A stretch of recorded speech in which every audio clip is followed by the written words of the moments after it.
Hey guys, in this video we're going to take a look at how you can enable or disable show speech controller for quick access to speak screen and speak on touch on the iPhone 15 series. First, let's go back to the home screen by swiping up at the bottom of the screen. Now from the home screen, tap on Settings. Next, in the Settings page, we scroll down, and in here tap on Accessibility, then tap on Spoken Content. Next, tap on Speech Controller. Now at the top, tap on Show Controller. Tap on the toggle button to turn off or switch on the speech controller.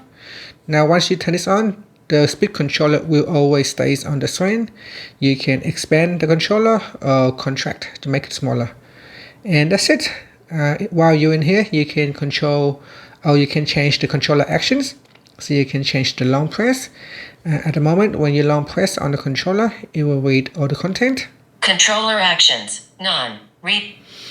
And you can change double tap. So when you double tap, it will speak on touch. So here, double tap. Selected, speak on touch.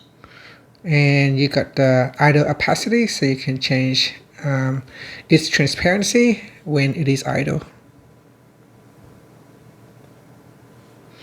So this will reduces the visibility of the speech controller when not in use. And that's it. So that is how you can turn it on or off on the iPhone 15 series. Finally, you can swipe up to go back to the home screen. Thank you for watching this video. Please like and subscribe to my channel for more videos.